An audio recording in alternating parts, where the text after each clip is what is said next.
bom dia, são 11 horas, agora mais 5 minutos, estamos com a graça de Deus e apoio técnico aqui do Sérgio Soares, iniciando mais um Bancários em Ação, pela sua Rádio Educadora do Maranhão, nesta manhã de quinta-feira, hoje, dia 1º de agosto de 2013. Nós vamos ficar hoje no programa, que vai até às 11h30, com a participação aqui do pessoal aqui dos movimentos sociais, enfim, que ocuparam a Câmara, né, na semana passada, e vai falar um pouco desse movimento, a importância, o objetivo, enfim, e fazer um balanço, né, aí do que foi essa iniciativa realizada aí por vários movimentos, principalmente movimentos ligados também a entidades estudantis aqui da nossa capital e também movimentos sociais, né, e participaram dessa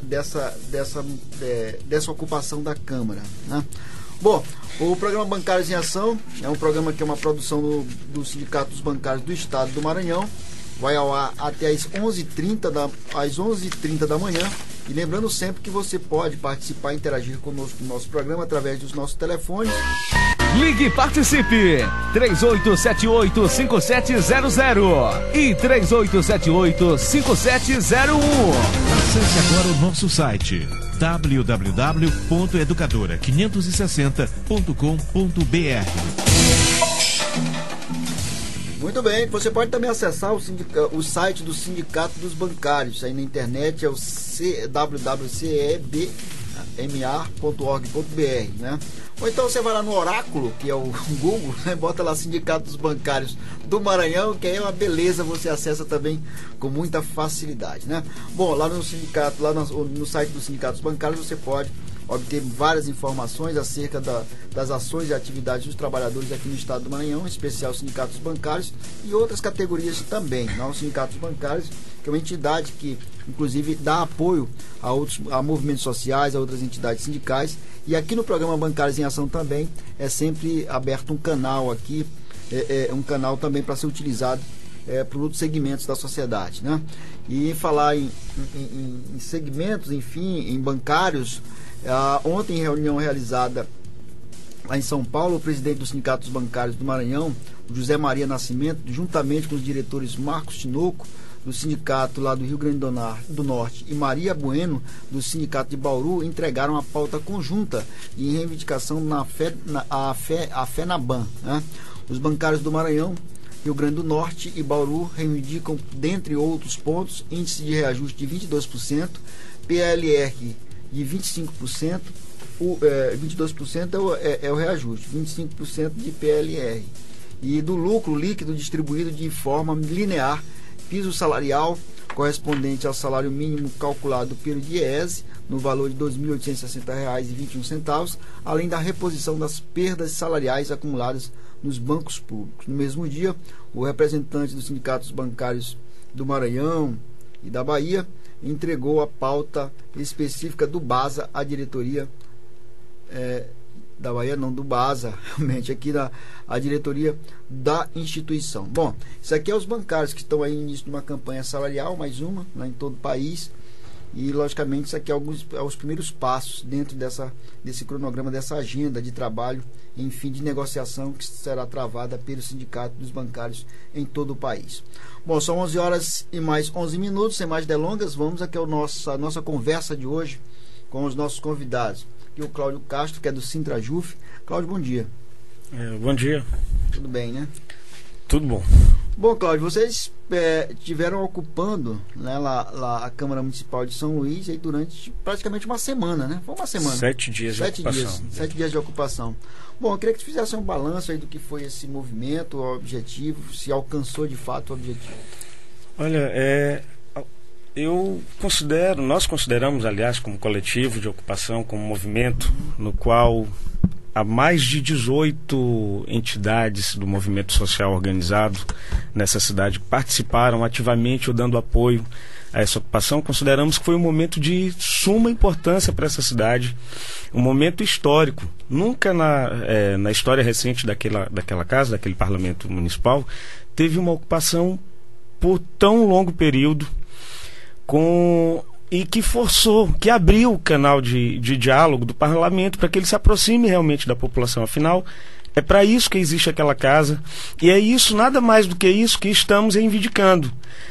A ocupação da Câmara, ela se dá num contexto de drama social. Nós estávamos procurando a casa para discutir problemas da cidade, da Ilha de São Luís, e nada mais legítimo, como a própria a resposta da Justiça ao pedido de reintegração feito por aquela casa para que tirasse os manifestantes dali de dentro, mesmo com o uso de força policial. A resposta da Justiça diz isso: nada mais legítimo que procurar os representantes, e os vereadores, no caso, são os mais próximos, são os mais diretos, e o nosso movimento foi, sim, algo histórico, legítimo e com um saldo extremamente positivo para a história dessa cidade, inclusive. Agora, dentro do processo de negociação, ficou definida uma audiência, né, lá na Câmara Municipal. Como é que está a expectativa de vocês para com esse ato? Né? Isso, a expectativa, e desde já deixamos aqui o convite e até mesmo a convocação para a população. Aliás, esse movimento, ele não é de forma alguma separado da população, muito pelo contrário, ele é referendado, ele obteve apoio de dezenas de comunidades de toda a Ilha de São Luís, comunidades que sofrem com problema estrutural, para a qual o poder público se vira as costas. Então essas comunidades viram na ocupação da casa uma oportunidade de fazer chegar suas demandas.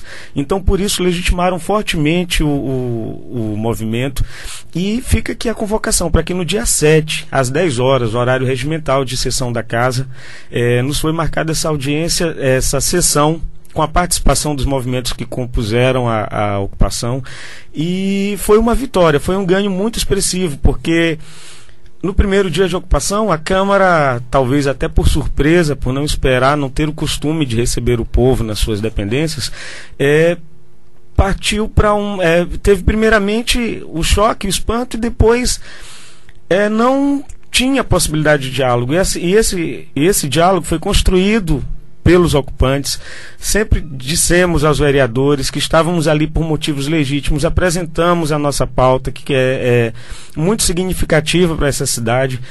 Aliás, uma pauta extensa. Extensa, mas a ocupação, especificamente, ela teve 3 pontos emergenciais. Sabemos que as demandas, não só na cidade de São Luís, mas no estado e no país, são extensas, são profundas, e não temos a pretensão em momento nenhum de cumprir e esgotar aquela pauta na ocupação. Mas todo o processo foi organizado, a ocupação foi organizada, e a partir daí elaboramos uma pauta com 3 itens, 3 eixos básicos centrais, que tem sim como ser realizados, discutidos e deliberados, a iniciar a partir dessa sessão do dia 7, para a qual a cidade está toda convidada para legitimar, para ocupar as galerias da casa, para estar lá na frente da Câmara, dando apoio a esse movimento que é nosso, que é belíssimo e que está representando aí um anseio muito grande. Então esses 3 eixos básicos são relativos à questão do transporte público, são relativos à questão fundiária na Ilha de São Luís, que não só na cidade, mas na região metropolitana de São Luís, em qual há dezenas e dezenas de comunidades ameaçadas de despejo, com apoio, infelizmente, do poder público, daqueles que deveriam representar essa população mais carente.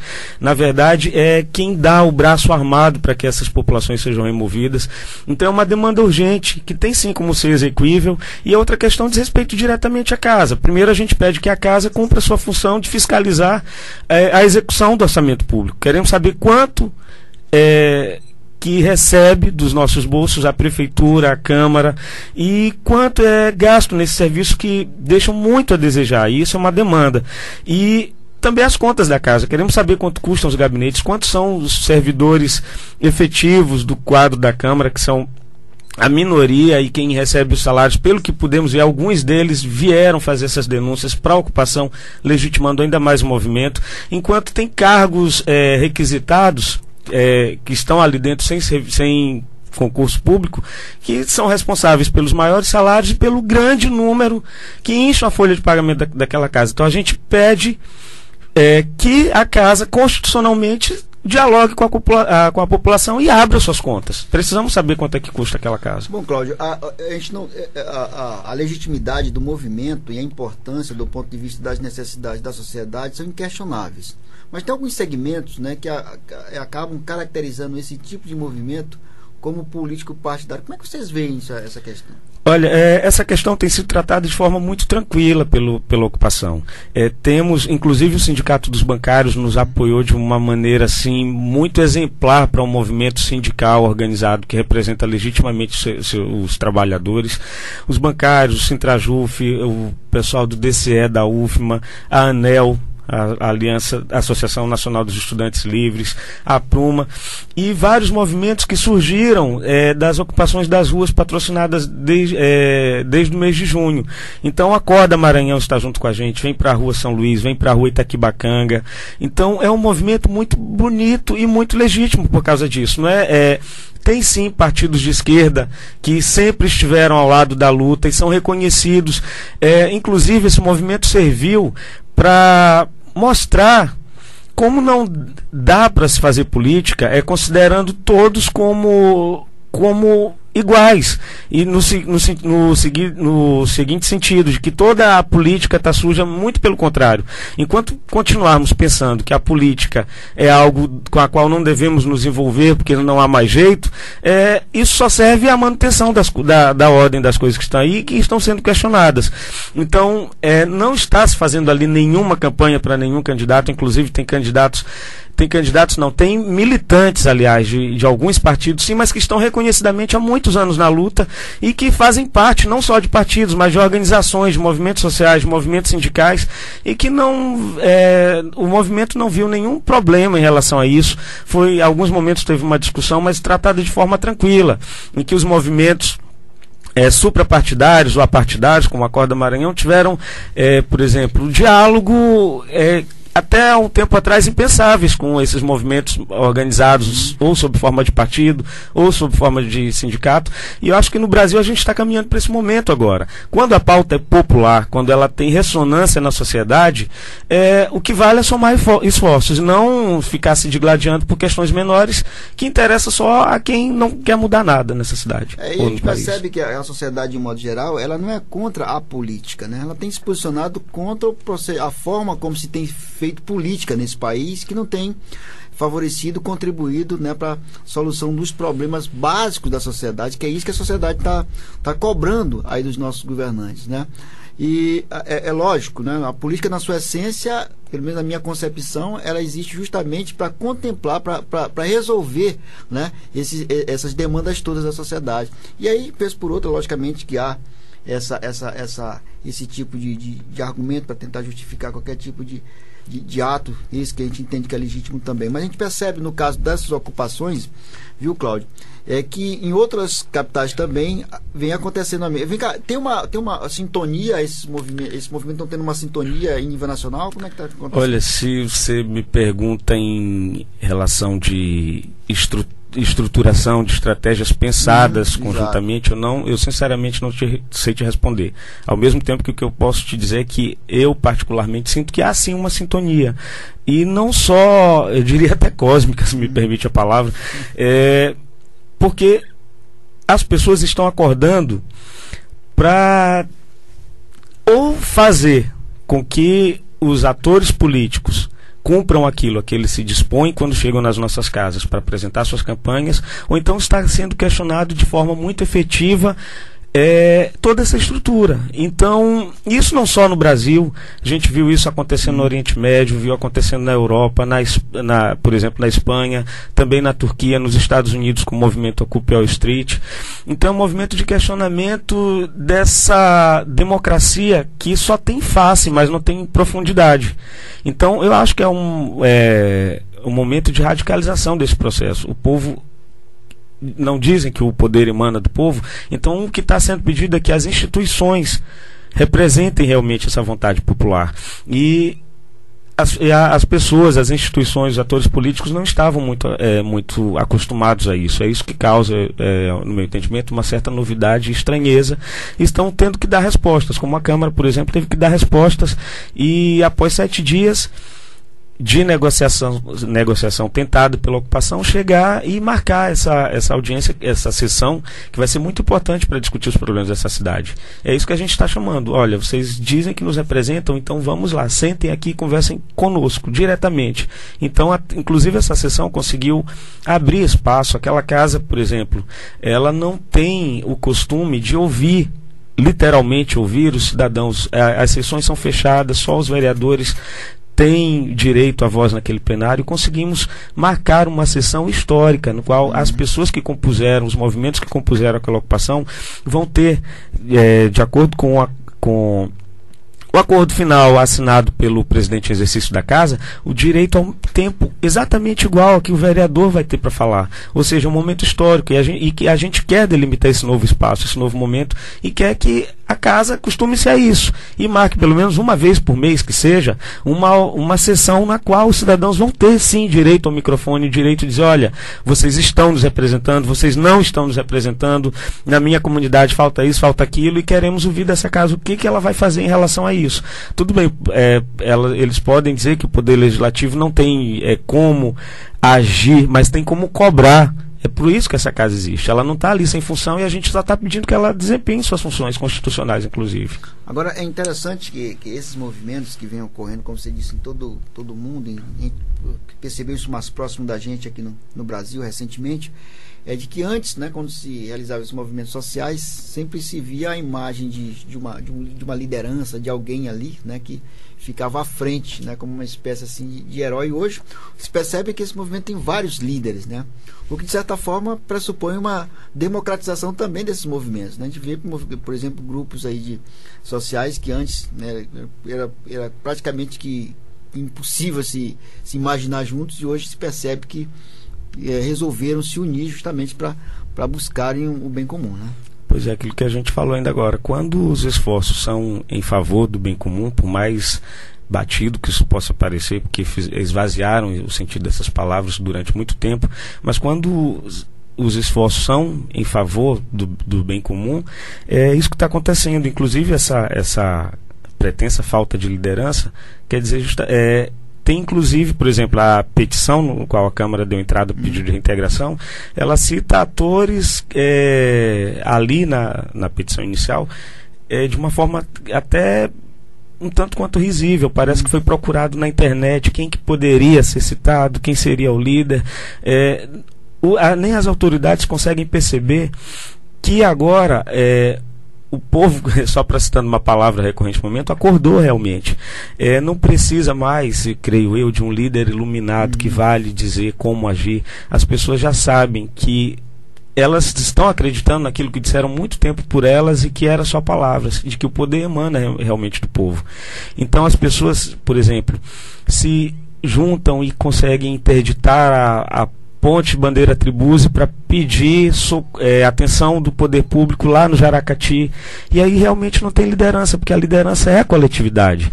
Lógico que isso não deslegitima todos esses movimentos que estão há muito tempo na luta, nos apoiando, que quer dizer o seguinte, que aquela autonomia que tanto se desejou que o povo tivesse, inclusive que esses movimentos reivindicavam por muito tempo, talvez esteja acontecendo agora. Então é algo extremamente novo, não tem como analisar até que ponto isso é profundo, qual o nível de transformação que isso acarreta, mas com certeza a gente está lidando com algo extremamente novo e que a população tem utilizado. Lógico que tem aí várias pessoas podem querer se assenhorar desse movimento, mas o movimento das ruas tem sido maior do que qualquer tentativa de sequestro dos manifestantes, das pessoas que estão indo às ruas, às câmaras, às assembleias, reivindicar seus direitos justos e legítimos. E as redes sociais, para mobilizar, foram fundamentais, estão sendo fundamentais. Foram, as redes... Até porque os meios de comunicação, hoje em dia, né, realmente os tradicionais, sempre houve uma dificuldade muito grande, né, para se mobilizar, né, na verdade, para mobilizar esse tipo de iniciativa, né, que vem sendo feito no país, né? Inclusive a gente quer registrar aqui que num primeiro momento ali naquela ocupação, alguns veículos de mídia dessa cidade, em vez de cumprirem um jornalismo responsável, irem lá apurar, se limitaram a publicar em blogs notas que procuravam difamar aquele movimento sem o mínimo conhecimento, sem a mínima preocupação de um bom profissional da comunicação, como aqui a Rádio Educadora está fazendo, de abrir o espaço e ouvir o outro lado, ver lá, verificar, conversar com os manifestantes, procurar saber, porque julgaram que aquele movimento era sem pé nem cabeça, não tinha propósito, que a gente desmentiu apresentando 3 propostas concretas, emergenciais para essa cidade, e simplesmente fizeram isso. Num segundo momento, o movimento chamou, inclusive pelas redes sociais, a imprensa maranhense a exercer seu papel de forma responsável. Convocamos a imprensa a ir lá, e na segunda-feira, dia 29, dia em que estava primeiro marcada a tentativa de uma sessão conjunta com a casa, que não saiu, mas a imprensa estava lá realmente cumprindo com seu papel, vendo que a casa estava intacta. Não era interesse dos manifestantes depredar o patrimônio público, muito pelo contrário, que a gente quer fortalecer para que ele seja usado ao nosso favor e seja realmente público. Então puderam ir lá, ouvir como é que foi detalhadamente o processo de negociação, embora à noite a gente ainda tenha acompanhado um articulista na televisão dizer exatamente o contrário, que as pessoas criaram juízo e saíram dali porque tinha uma reintegração de posse. Uma reintegração de posse que, inclusive, a gente quer deixar destacado aqui, foi negada aquela casa, foi negada porque a justiça, de modo histórico, reconheceu o legítimo direito àquela ocupação e disse no seu despacho, na sua decisão, negando a reintegração forçada daquela instituição, o seguinte: olha, não vejo aqui uma invasão, muito pelo contrário, isso é uma ocupação legítima dos legítimos patrões dos políticos. Isso está lá, registrado, histórico, lá na segunda vara da Fazenda Pública aqui da Justiça Maranhense. Então, se não tivéssemos chegado a uma negociação, talvez uma das poucas vezes nós estaríamos, como população, legitimados pela Justiça, e a Câmara teria, ou pela via negocial, como foi feito finalmente, ou pela via judicial, tido que negociar com os manifestantes. Inclusive essa tentativa de criminalização dos movimentos sociais, de levar tudo às barras da justiça para conseguir expulsão violenta de quem deveria ouvir, talvez tenha sido marcada agora por essa decisão histórica da Justiça Maranhense, que a gente tem que ressaltar aqui, foi uma decisão inédita e que fortalece e legitima ainda mais aquela ocupação. Bom, Cláudio, eu queria te agradecer aqui pela participação no programa Bancários em Ação, também a Eliomar, que o Eliomar também para acompanhar também, né?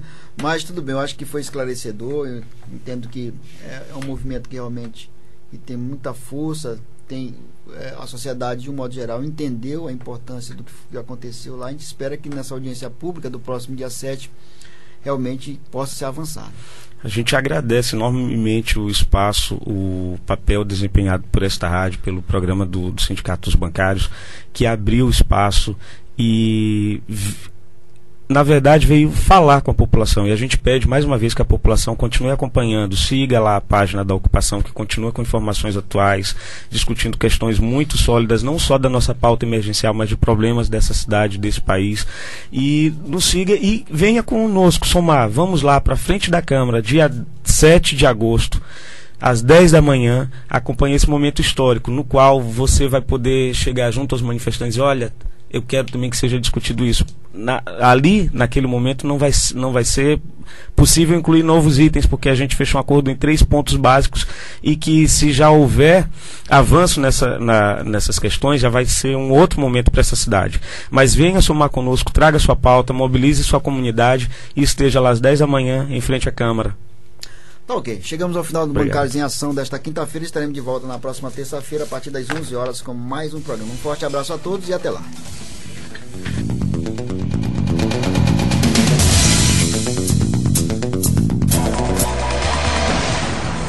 Você ouviu o programa Bancários em Ação, uma produção do Sindicato dos Bancários do Maranhão. Toda terça e quinta, 11 da manhã, na Rádio Educadora AM.